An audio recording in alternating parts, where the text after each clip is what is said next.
ಸಾಗರಮಾಲಾ ಯೋಜನೆಯಡಿ ಜಿಲ್ಲೆಯ ಕಡಲ ತೀರಗಳಲ್ಲಿ ವಾಣಿಜ್ಯ ಬಂದರು ನಿರ್ಮಾಣಕ್ಕೆ ಉತ್ತರ ಕನ್ನಡ ಜಿಲ್ಲೆಯ ವಿವಿಧ ಮೀನುಗಾರರ ಸಂಘಟನೆಗಳಿಂದ ವಿರೋಧ ವ್ಯಕ್ತವಾಗಿದೆ. ಈ ಬಗ್ಗೆ ಮುಖ್ಯಮಂತ್ರಿಗೂ ಮನವಿ ನೀಡಲಾಗಿದೆ ಎಂದು ಮೀನುಗಾರರ ಮುಖಂಡ ಗಣಪತಿ ಮಾಂಗ್ರೆ ತಿಳಿಸಿದರು. ಕಾರವಾರದಲ್ಲಿ ನಡೆದ ಪತ್ರಿಕಾಗೋಷ್ಠಿಯಲ್ಲಿ ಅವರು ಮಾತನಾಡಿದರು. ಕಾರವಾರ ಅಂಕೋಲಾ ತಾಲೂಕಿನ ಹಲವು ಗ್ರಾಮಗಳಲ್ಲಿ ಬದುಕು ಸಾಗಿಸುತ್ತಿದ್ದ ಮೀನುಗಾರರನ್ನು ದೇಶದ ರಕ್ಷಣೆಯ ಹೆಸರಿನಲ್ಲಿ ಒಕ್ಕಲೆಬ್ಬಿಸಿದ್ದಾರೆ. ಮೀನುಗಾರರ ಮನೆ ಜಮೀನು ಕಿತ್ತುಕೊಳ್ಳಲಾಗಿದೆ. ಅವರಿಗೆ ಸರಿಯಾದ ಪುನರ್ವಸತಿ ಅಥವಾ ಉದ್ಯೋಗವಿಲ್ಲದೆ ನಿರಾಶ್ರಿತರಾಗಿ ಬದುಕು ನರಕವಾಗಿದೆ. ಈಗ ಜಿಲ್ಲೆಯ ವಿವಿಧೆಡೆ ಅಭಿವೃದ್ಧಿ ಹೆಸರಿನಲ್ಲಿ ಮತ್ತೆ ಮೀನುಗಾರರ ಹೊಟ್ಟೆಯ ಮೇಲೆ ಹೊಡೆಯುವ ಕೆಲಸ ಮಾಡುತ್ತಿದ್ದಾರೆ.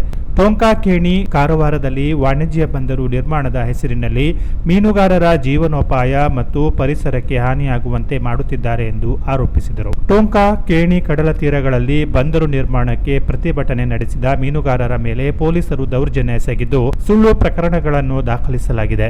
ಮೀನುಗಾರರ ಸಮುದಾಯದವರೇ ಸಚಿವರಿದ್ದರೂ ಕೂಡ ಮೀನುಗಾರರು ಅಸಹಾಯಕರಾಗಿದ್ದಾರೆ.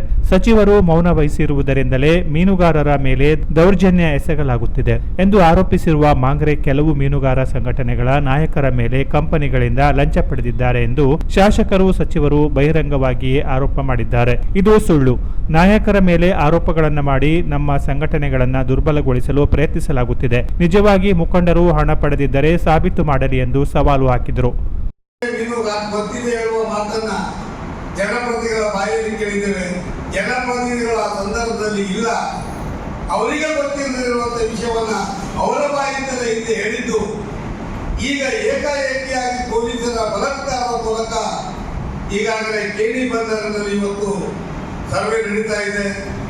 ಆ ಸರ್ವೆ ನಡೆದ ಪ್ರಕಾರವಾಗಿ ಅಲ್ಲಿರುವಂತಹ ಒಂದೇ ಒಂದು ಉತ್ತರ ಕನ್ನಡ ಜಿಲ್ಲೆ ಹೊನ್ನಾವರ ಆಯಿತು, ಕಾರವಾರ ಆಯಿತು, ಕುಮಟಾ ಆಯಿತು, ಇವತ್ತು ಬೆಲೆ ಕುಮಟಾ ಅಗನಾಶಿನಿ ಇವತ್ತು ವಾಣಿಜ್ಯ ಬಂದರೀಗ ಅಲ್ಲಿ ಆಗದ್ದು. ಈಗ ತದಳಿ ಬಂದರ ಹಿಂದೆ ಬಂದರ ಬಗ್ಗೆ ದಾಖಲೆಗಳಿವೆ. ಈಗ ಉನ್ನಾವ ಕೂಡ ನಡೀತಾ ಇದೆ. ಇಂತಹ ಸಂದರ್ಭದಲ್ಲಿ ಮತ್ತೆ ಕಾರವಾರಿಗರು ಭಯಭೀತರಾಗುವ ಒಂದು ಸನ್ನಿವೇಶ ಬಂದಿದ್ದಾರೆ.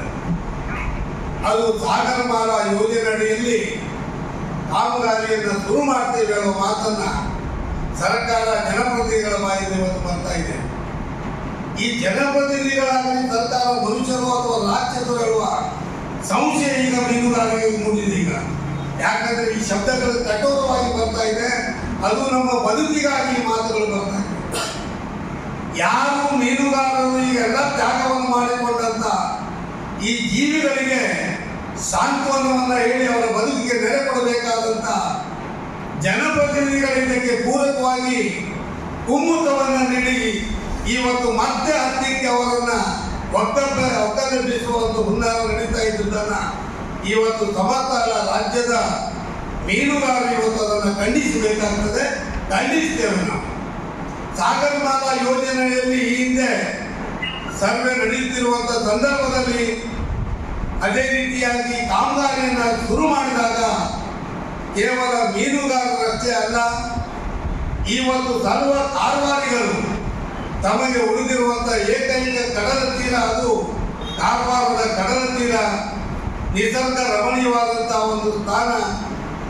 ಇವತ್ತು ಬರ್ತಿರುವಂತೆ ಇವತ್ತು ದೇಶ ವಿದೇಶದ ಜನ ಇವತ್ತು ಪ್ರವಾಸಕ್ಕಾಗಿಯೋ ಇವತ್ತು ಎಲ್ಲಿಯೋ ಬಂದವರು ಕಾರವಾರದ ಕಡಲ ತೀರವನ್ನು ನೋಡುವ ಆಸೆಯಿಂದ ಓಡೋಡಿ ಬಂದು ಈ ಕಾರವಾರ ಕಡಲ ತೀರದ ಬೀಚಿನ ಸವಿಯನ್ನ ಇವತ್ತು ಸವಿಯುವ ಈ ಸಂದರ್ಭದಲ್ಲಿ ಕಲುಷಿತ ವಾತಾವರಣವನ್ನು ಸೃಷ್ಟಿ ಮಾಡುವ ಒಂದು ಉದ್ದೇಶ ಇವತ್ತು ಘನ ಸರ್ಕಾರ ಇಟ್ಟು ಮತ್ತೆ ಸಾಗರಮಾಲಾ ಯೋಜನೆಯಲ್ಲಿ ಕಾರವಾರದಲ್ಲಿ ಶುರು ಮಾಡ್ತೇವೆ ಅನ್ನೋ ಮಾತನ್ನ ಹೇಳ್ತಾ ಇದ್ದಾರೆ. ಇದು ತಪ್ಪು. ಇದನ್ನು ಅರ್ಥೈಸಿಕೊಳ್ಳಬೇಕು. ಇವತ್ತು ನಮ್ಮವರೇ ಆದಂತ ಈಗಾಗಲೇ ಸಚಿವರು ಯಾಕೆ ಆ ಸಚಿವರಾಗಿದ್ದಾರೋ ಅದು ನಮಗೂ ಕೂಡ ಸಂಶಯ ಬರ್ತಾ ಇದೆ. ಅವ್ರಿಗೆ ಒಂದು ಮಾತನ್ನ 2 ವರ್ಷಗಳಿಂದ 1 ವರ್ಷದಿಂದ ಹೇಳ್ತಾ ಇದ್ದೇನೆ. ನಾನೊಬ್ಬ ಜಿಲ್ಲೆಯ ಕಾಂಗ್ರೆಸ್ಸಿನ ವಿಭಾಗದ ಜಿಲ್ಲಾ ಪ್ರದೇಶ ಕಾಂಗ್ರೆಸ್ ಅಧ್ಯಕ್ಷನಾಗಿ ಕೈ ಮುಗಿದು ಕೇಳಿಕೊಂಡೆ. ಇವತ್ತು ಉತ್ತರ ಕನ್ನಡ ಜಿಲ್ಲೆಯ ಮೀನುಗಾರರ ವಿವಿಧ ಸಂಘಟನೆಗಳ ನಾಯಕರನ್ನು ಕರೆದು ಸಭೆ ನಡೆಸಿ ಕಡಲ ತೀರದಲ್ಲಿ ಯಾವ ರೀತಿಯಲ್ಲಿ ಏನು ಮಾಡಬೇಕು ಎಂಬುದನ್ನು ಅವರು ತಿಳಿಸಬೇಕು. ರಾಜೇಶ್ ಮಾಜಾಳಿಕರ್, ಗೌರೀಶ್ ಉಳ್ವೇಕರ್, ವಾಮನ್ ಹರಿಕಂತ್ರ ಮುಂತಾದವರು ಪತ್ರಿಕಾಗೋಷ್ಠಿಯಲ್ಲಿದ್ದರು. Canara Plus News, Karwar.